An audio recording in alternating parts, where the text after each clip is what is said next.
Greetings, everybody, and welcome once more to the Dracovin Empire.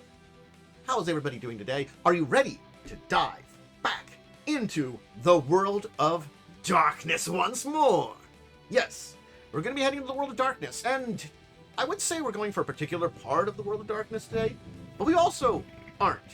We're going to mostly Mage, and this place, what we're talking about basically is mostly Mage, but it really is all the world of darkness.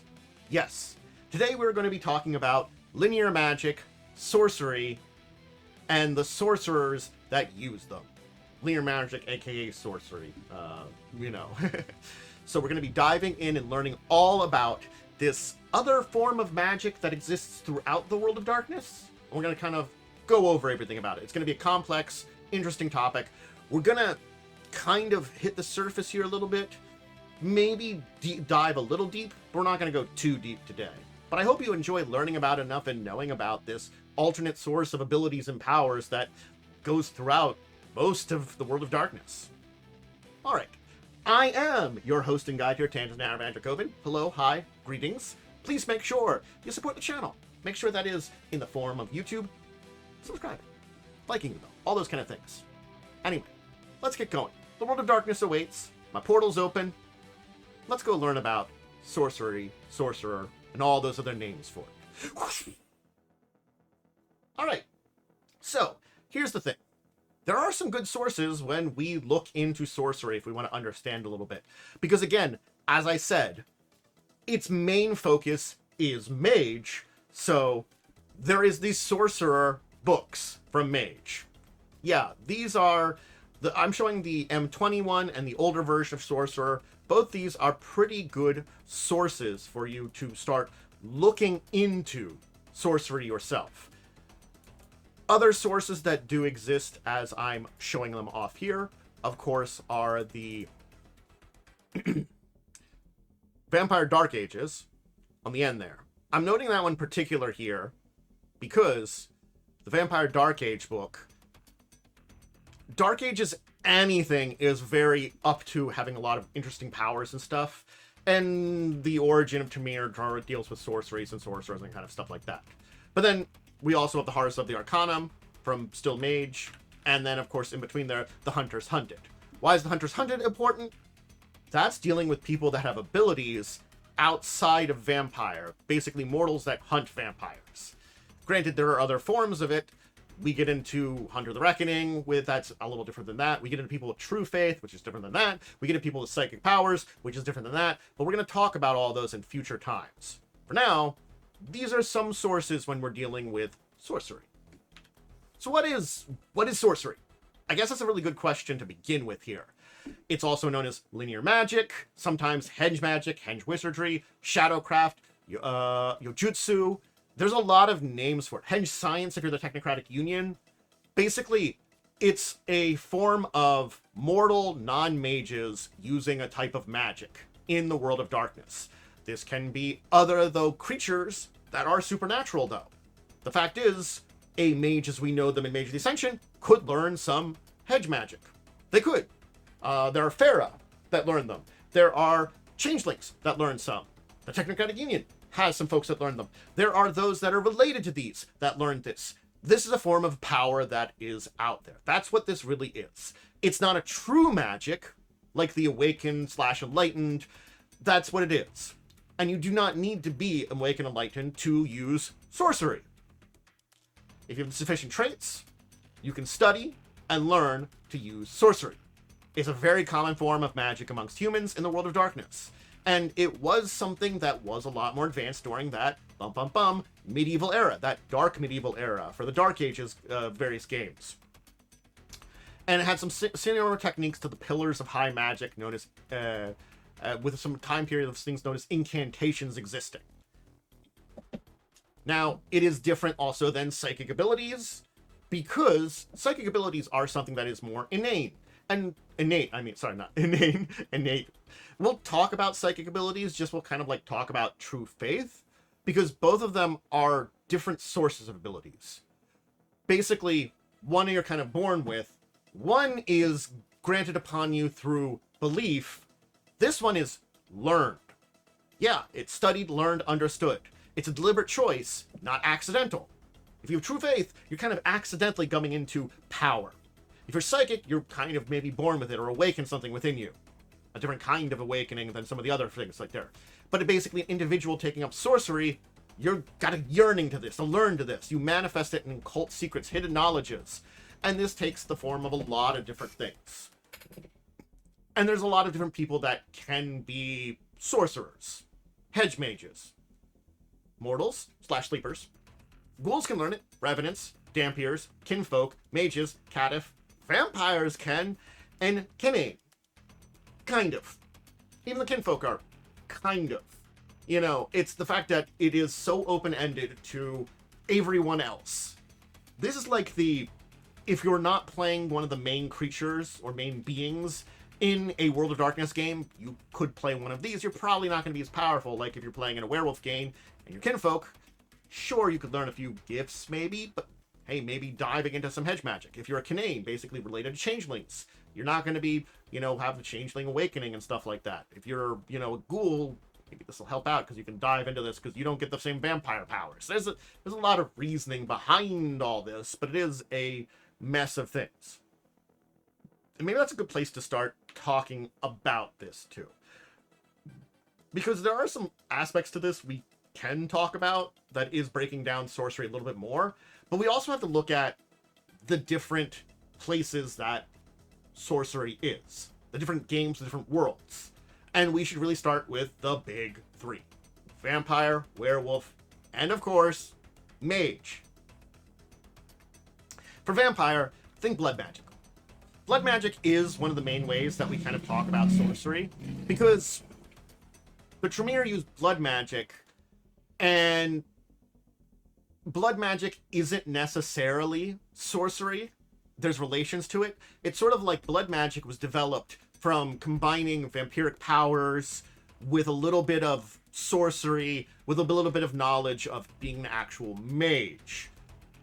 That's the Tremere. They were mages, like the, awakened mages before they became vampires. So it's this combination of knowledges that kind of came to that. But a vampire could learn path-based linear magic too. They don't have to just learn blood magic. Those, sorcerers are possibly there too. And traditions that have blood magic will look for sorcerers to embrace or to have as servants because, hey, they can convert easier to blood magic. Again, when you see it, it's usually things like thin-blooded individuals are a little bit better for their caitiff, dampiers, and stuff. And in actually 5e, we have vampires dealing with magic too. There's red working, which is a concept that, this is, again, I bust on 5e, but this is actually an interesting one. Bloodcraft. It's basically groups and practitioners that are kind of beginning to understand and kind of deal with combining some of the blood magic we know about into kind of mortal kind of vampire society, into something a little different, kind of outside of it. Probably an aspect of sorcery that is a little different. Granted, I didn't dive into the full rules of this and the way that it kind of goes, and, it's an interesting concept for reading it on surface level. But I'm going to say it is related technically to this. Then we turn to Garu, to werewolves. Technically, pretty much all Farah, though. Again, Garu are the primary one, werewolves themselves, and they don't really get into sorcery a lot. Sometimes, but not often. Kinfolk might do it in order to help, help out their werewolf brethren. But again, this is also like, for 5e, kind of removing kinfolk. It kind of kills a lot of these interesting ideas behind it. But then you also get into certain types of Farah, Beset, Kitsune, and certain other camps like Utena do have some types of sorcery that they actually do learn and use. Yeah. And even then, some Worm and Banes are like, we don't teach gifts, we teach sorceress arts. Enjoy them. So there's different things there. And the thing is, your average Garu, though, looks at sorcery as equivalent to an awakened being. It's the same kind of power. So that's why they really don't use it a lot. And then, of course, we have the third one, what we're kind of focusing on now, mostly technically, mages. Linear magic is weird because it's within consensus, sort of. It doesn't cause paradox, unlike the dynamic magic of mages. And sorcerers are still technically sleepers, but they're also ideal as censors or acolytes, basically either people that are aware of awakening, trying to be like pushed towards becoming awakening, or people that work for the awakening people with their abilities. Basically, they are very good. Sorcerers are very good, and certain traditions and crafts will actually have sorcerers in their groups to like, and at least for like something like when we talk about the traditions, they'll usually have these in there as like lesser members that'll kind of help out. Maybe they'll awaken, maybe they won't. Maybe they are aware of the more awakened mages, because the awakened mages just can use powers a lot. It's a lot easier. You don't have to study the same way. You just kind of understand it a lot more. You can manipulate the world a lot more, but then you can kind of break consensus. You can cause paradox. The people with the crafts have to go through this entire... the sorcerers have to go through this entire rigmarole to do things that are close maybe to them, but that kind of keeps within consensus. So it's kind of this weird idea between the two. And this can be also not clear. The Bata have no separation between sorcerer and mage. The Order of Hermes does. You can kind of compare these two. And again, after all of the crap that's happened in Mage, in the 20th anniversary, sorcerers are a lot more in a lot of the traditions.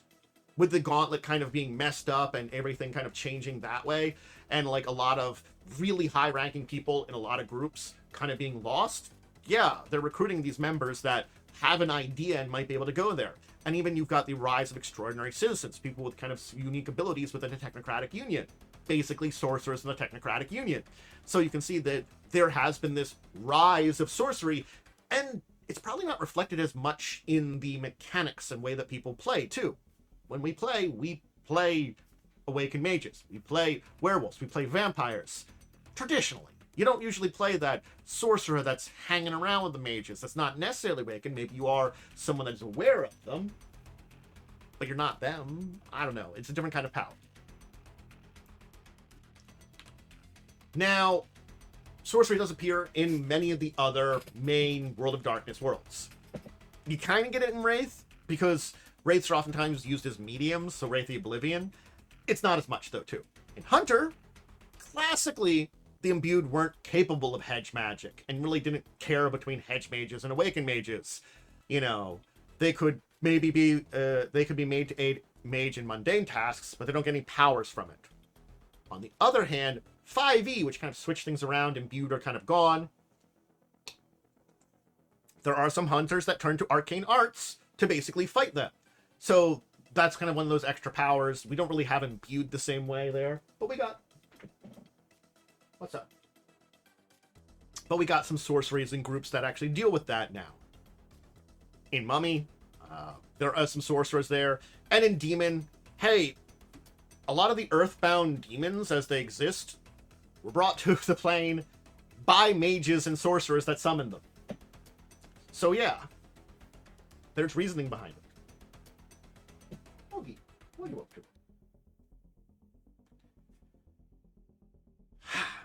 So you can see here, there's a lot of sorcery. And sorcerers are actually a lot more all over the place than you'd think about. It is one of those things that when we talk about sorceries and sorcerer, because I'm not really necessarily getting into the mechanical feel of them too much, basically, an easy way to say it is sorcerers have special skills that they use to use sorcery. And sorcerers, if you're going by one of the older sorcerer books, the sort of revised book, they had to have Nutinia. Now, I know there's been some changes about that, because some Nutinias were more technocratic, mythic, but they also had a psychic one, but psychic powers are now kind of different there. But it's kind of like a almost like direction that you go from there, a type of tradition, type of rituals, type of mantras, the kind of direction that then your things go with. Are you studying in a more technocratic way? Are you kind of going for more a sorcery based on science and knowledge and stuff like that? Scientific practices, something more akin to an alchemy? Or are you doing something more akin to the rituals and spells of ancient wizards, more mythic? And then the psychic thing, I think, again, it's kind of separated out as we get into more editions there too, so we're not going to kind of hit up that. But it's effectively, you have specialized skills that are going to be for using magic. These are going to be unique to you to allow you to do that. New traits. these traits are going to deal with them. This has been an evolution of the entire mechanics of Sorcerer over the course of its existence. Basically, it started out as a kind of older power and has kind of evolved into something else. But you can kind of find your affiliation being important here. Basically, are you with a tradition? Are you with a technocracy? Are you within a group? Are you independent? Are you your own things? Basically, are you just in a cult society that have some kind of title? If you go to the Sorcerer books, there are a large list of occult societies and occult groups and affiliations you can be a member of. I'm not going to get into all of them. And this does not even include being associated with a craft or tradition. No. Just to name a few groups that you could be part of as a Sorcerer group, the Ancient Order of Aeon Rites. That's quite a name. The Children of Osiris, which also might be mages. The Children of Isis, too. Cult of Mercury. Mason Laban. Nebu Af, the Order of the Golden Fly. Again, these are just naming some of them from the information that we have provided. These different groups that are more Sorcerer groups. And that's the thing, is you don't necessarily need to be affiliated with a Sorcerer group to be that. But a lot of these are places that people are banded together as arcane circles. They support each other, training in the magical arts, camaraderie, and community. Basically, they've developed a study, a type, whether it's mystical, technological, or otherwise, in the way that they develop their sorcery. And again, we then get into how things are now, the different paths, different directions you can go, and of course, the different ways that sorcery works to a degree. So yeah, sorcery is diverse. You could have high school Wiccan spells, voodoo, folk magic, something like Romani curses, that's a little bit outdated now. But again, there are, the ideas of the Wiccans doing kind of strange magic, being witches, the old people that are kind of separated out with different cultures from either Eastern Europe or deep within, various cultures. Maybe Celtic people that know old spells. Probably not shamanic people. I would say there's this kind of fine line between these different things. Basically, shamans could be also in here too. It's a kind of diverse thing. Sorcery's diverse is basically to say about it. And there's no specific path or way that represent it. Two sorcerers may achieve the same effects with very different methods and very different terminology, but they're still in the same path. So this is also like paths that we talk about in various mage groups too. The paths are kind of like spheres for linear magic, spheres for the awakened, but path is a little bit more narrowly defined than a sphere. Basically, if you're on a path, you're following one specific magical effect. And depending on how far down the path is, depending on how good you are. If you're a mage and you summon spirit, you could interact, bind, summon souls and spirits and umbral beings, while a sorcerer must study the path of spirit awakening, the path of calling, the path of chasing. Basically, here's the thing. There is an advantage that a awakened mage has in this case. Spheres are just one thing.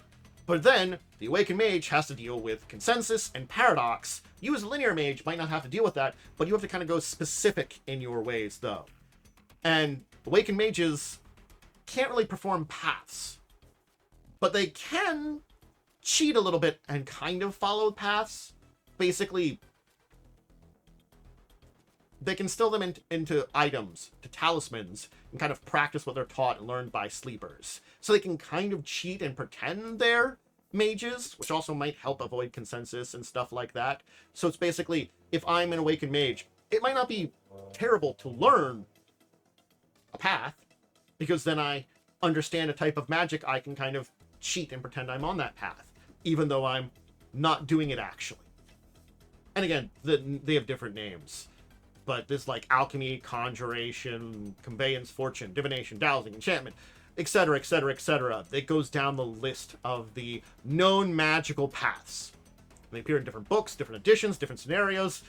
It's basically, you can find paths in a lot of places. It is a mess of, I follow this, I learn something. And again, certain things like the Society of Leopold has Theurgy, which is a version of a power that might be something else from a different path. And just to give an example, like the path of alchemy would be, you know, rituals that are known recipes, traditional spells, and kind of things like that. Understanding pretty hidden properties of matter and soul. Turning base metals into noble ones, you know, like lead into gold, that kind of thing. Making one-use magical items, transformations, ingestible substance, skin-applied coatings, reagents.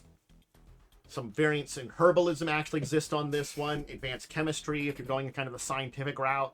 So you can see, already I'm saying here, and this type of advanced chemistry, herbalism, and alchemy are all technically the same thing. They have different names, but they have the same effects. But they're the same path, but they're different paths. So basically, the system was always complex for sorcery until about 20th anniversary. So I really do recommend, if you're going to learn this and go dive into playing a sorcerer or learning about sorcery more, go to the 20th anniversary book. I personally did not have the 20th anniversary book to look mechanically how sorceries work. Apologies on that. But I had a lot of the other books I mentioned too, including the Sorcerer's Revised, which did... The Revised did help kind of simplify the magical sorcery system from what it was earlier, because there was like a thaumaturgy that kind of existed before, and there were kind of magical spells designed to be used against vampires, usually by hunters, and had different abilities, casting, duration, extend, ritual. You could buy feeble points and some mental various things, and they kind of then changed it to an attribute plus ability kind of use for these things, and then kind of abandoned it. So now the complex system is gone. It's basically much simpler, in which aspects are not separate from the overall number of dots in a path. Basically, it's you choose your paths, you put dots on them. That's it. That's how you build your character. It's simple, easy, a lot better. But that's sorcery, mostly. Again, I can dive deeper into sorcery sometimes, but I didn't feel like it was necessary here. And this is one aspect of powers outside of the normal World of Darkness ones. And it's one of those things is we really do have to talk about them. Certainly speaking, here, sorcery is very heavily connected to mages. As I said, your average sorcerer is either in a group that probably has an awareness of awakened mages, or maybe some awakened mages in them, or maybe is even like you're a member of a group that has a path trying to make you awaken, you know, things like that. There's a lot of directions. Like you maybe you're Order of Hermes, or maybe you're Bata. There's a lot of directions for that. Or maybe you're just part of a small group of short sorcerers that are on your own. Maybe you're just some dude somewhere that figured out using some, you know, like, or some person somewhere that, you know, like, oh, maybe you looked up some, like, Wiccan techniques or some ancient rituals from somewhere in the world. And you develop some kind of linear magic, henge magic, sorcery on your own. Or, you know, if you want to play like a Kithane or a Kinfolk, Kinanen or Kinfolk, or maybe Dampier, Caitiff, Ghoul. Maybe you'll know some sorcery. There are other options for it outside the norm, and that's why I kind of like want to kind of talk about this as a whole, because it is just across the World of Darkness. There is this blanket of sorcery in the background, which is kind of a little weird, but does exist into 5th edition even, which is also kind of strange. You know, it's something that isn't ignored and it's not out there, but it is like, it's not a normal kind of power as in comparison to all the other like supernatural things. This is just, you study a bit and you learn how to do magic. It's neat and a weird outlier in the World of Darkness when it comes to supernatural abilities. But I like it, and I hope you enjoyed diving in and learning about it. Anyway, we'll leave things there. Please check out the rest of my stuff if you don't already. Hey, it supports the channel, YouTube, Twitch, all those different things. I record a lot of tabletop stuff. I've got live plays, all that's the currently one. I've got my discussion show, Discussing Tabletop. I suggest those all the time. But any kind of tabletop stuff, you watch it, you check it out, you make sure you like the videos, you subscribe, all those great things, and let me know what you think of Sorcery. Have you played anything with Sorcery?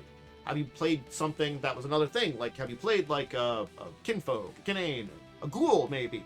Have you played a vampire that kind of deals with kind of this a little bit? Like if you were more thin-blooded? I'm curious as to what people have had an experience with Sorcery out there. I really am. I personally have had very mild experiences with my World of Darkness games. In being a player, I've never actually dealt with it a lot as a storyteller. I really didn't get into it a lot there, neither of my players did. But as a player, I have had some small encounters with it. So that's kind of my entire thing. Just not any kind of deep dives. It's been more like connecting with some people that had it. So it's a kind of interesting place to be. Anyway, remember to check out my social medias. Make sure to support us all. And, hey, Discord's the best out there. But anyway, I'm going. Bye. Farewell. See you later. Until that next time. Farewell.